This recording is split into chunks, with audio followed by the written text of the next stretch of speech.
Hello everybody and welcome to our October 25th auction catalogue viewing. We had a wonderful opening last night, lots of people through, very keen to see this fabulous collection of 20th century design furniture and of course Len Castle's estate collection, his personal collection. All of the items here of course will be going to auction this coming Thursday. Now please note in the catalogue the auction starts a little bit early this time round at 5:30. James and I are going to take you through some of the really fascinating pieces in both the 20th century catalogue and the estate of Len Castle. So the mid-century component of the sale features the collection of Andy Jones and the collaborative collection of Andrew Lane, Andrew Jones, under their new business Karakter. It is one of the most comprehensive offerings of mid-century furniture that we've offered this year, including some signature pieces by Danish and English designers. Okay, so to begin with I'm going to talk about two of the chairs that grace our cover. This wonderful pair of Hans Wegner G375 chairs. Hans Wegner is credited with about 500 different chair designs, and these are definitely mid-century classics. And what these chairs have, they combine both form and function, which is so true of his work. So we see this beautiful, elegant form, but they're also wonderfully functional chairs as well. What's nice about these chairs is they are still with their original green cloth covers. So the sale combines both pieces from mid-century Danish designers as well as a very extensive offering of English mid-century pieces as well. And I'm standing in front of one of those pieces. This is a sideboard made by Robert Heritage, the Hamilton sideboard. Robert Heritage made for Archie Shine. Robert Heritage started his studio in England in 1953, focusing on good quality furniture and lighting design. And this, I guess, is one of the starline pieces of his range. So staying with Robert Heritage, what we have here is something quite different than the sideboard. This is a superb set of 6 Q chairs, or the QE2 chairs. These chairs were designed by Heritage for the Britannia restaurant on the QE2 passenger liner, the transatlantic luxury passenger liner. Probably the only examples of these in New Zealand. We are offering these as a set of 6, but there is the option to buy a second set of 6 as well. In this collection there are a number of mid-century classics, and I'm here beside one of those pieces, the well-known Cubist rocking chair. Designed by Georg Jensen, or more appropriately Soren Georg Jensen, who is Georg Jensen's son. This is one of those, I guess, timeless classic designs. We in fact are offering 2 of these in the sale, this being one with this teak framing and covered in this brown vinyl. And surrounding out this collection, this comprehensive offering, we also have a very good selection of lighting and some good, interesting industrial furniture as well. Over on my right here, we have this industrial dentist cabinet, and then beside it, this very interesting industrial filing chest. And then we have a very, very good offering of angle poise lights. There's a small selection of modern and contemporary art in the current catalogue that really complements the 20th century design. And here's something really very interesting, a very rare piece by Hamish Keith. Now Hamish Keith will be of course well known to art collectors and followers in New Zealand as one of the leading writers, curators and critics of the last 50 years in New Zealand. But here's a wonderful pop art screen print entitled Banana, obviously by Hamish Keith, very reminiscent of course of the pop art style of Roy Lichtenstein.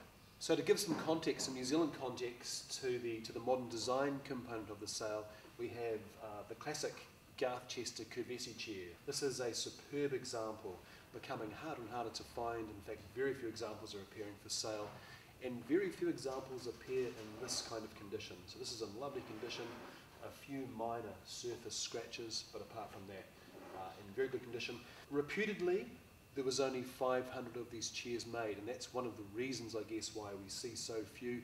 But also, I have this from a few people, these chairs were put outside often, and that would cause the chair to delaminate. A very, very, I guess, important chair, and one of the first ever cantilevered chairs made in the world. Lot 123 in the catalogue is this very rare bronze animism figure by New Zealand British sculptor Edgar Mansfield. Now, Edgar Mansfield is revered in the UK as one of the leading lights of the renaissance of art bookbinding in the mid-20th century.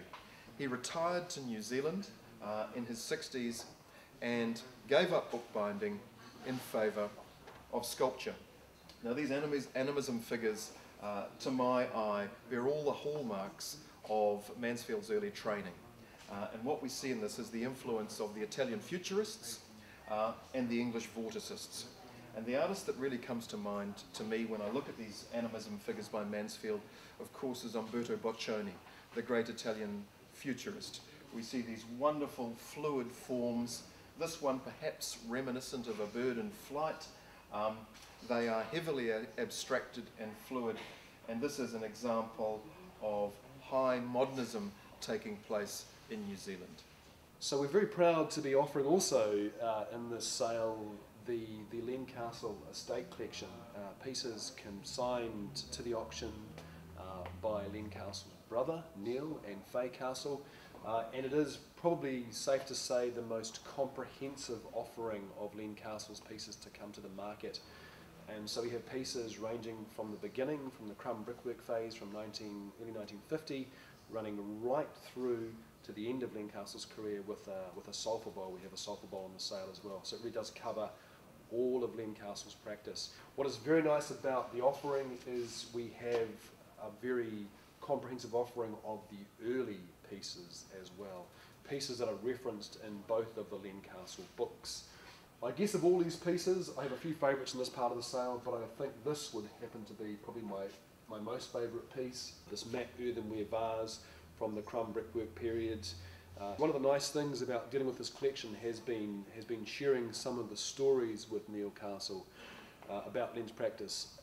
Len used to go down to the crumb brickworks with these pieces in a bag ready to be fired, and they were in the bag along with a couple of bottles of wine, and Len would offer a couple of bottles of wine to the guys at the kilns, and in return they would fire these pieces. So it's a nice little anecdotal story that sort of goes along with this early phase of Len Castle's career. Now, these pieces are becoming increasingly rare on the market, and nice to see such an offering. So from talking about one of my favourite pieces in the Len Castle collection to talking about one of the pieces that was apparently one of Len Castle's favourite pieces, this is this unique rock pool bowl, obviously dating from much later in his career. Here we see this lovely alkaline blue with this craggy surface around the exterior, a very nice example of his later work as well.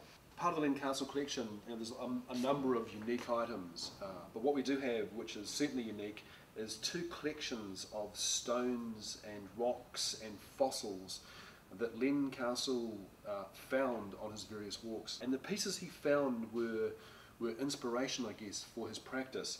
You can clearly see the influences in these pieces on his fossil series, and we have probably the most extensive offering of fossil forms offered in one sale. There's no fewer than 15 pieces in this auction, and you can see how he's rendered these forms so incredibly in clay. One of the most interesting lots in the Len Castle Estate collection is this superb selection of large format slides by Teo Schoon.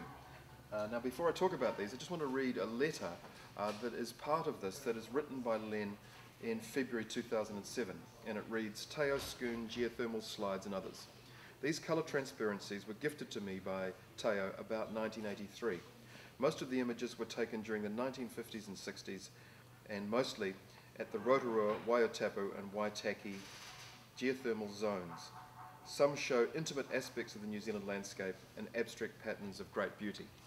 Now, of course, we know about the relationship between Teo and Len Castle, and I just want to tell you about something that happened to the A&O team very early on in 2007 when we just got started. Literally before we'd occupied this building and this gallery, Len visited us and gave us to auction on his behalf a superb set of tablets that were impressed by Teo Schoon with Teo Schoon's designs, and they were part of the collaborative process between Len Castle and Teo Schoon.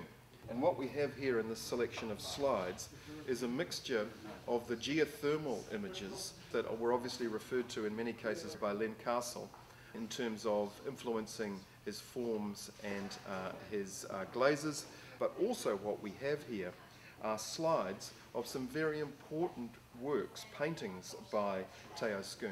One of a work that's in the Te Papa collection, and another one of a kawhaiwhai pattern work which is in the Auckland Art Gallery collection.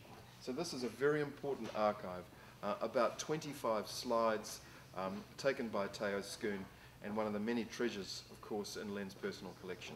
Apart from the Len Castle collection, we also have 3 other comprehensive collections of New Zealand pottery, ranging from pieces by Peter Stitchbury, by John Parker, by Graham Ambrose, and in fact we start the sale with this collection. There is about 100 pieces in total, as you can see all around me here.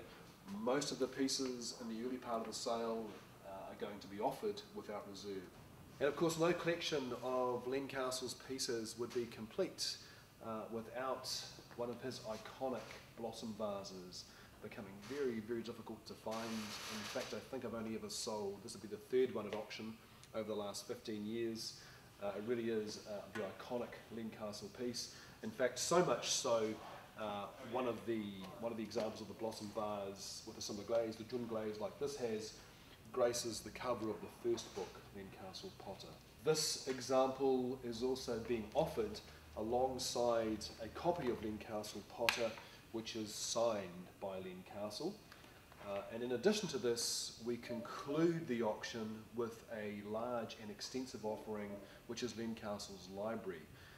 And almost every book in that collection has been signed by Len Castle. And it's a very, very insightful insight into his practice, the Japanese pieces, the English pieces that influenced his pottery. We finished the sale with that Len Castle library, as I say, most books being signed by Len.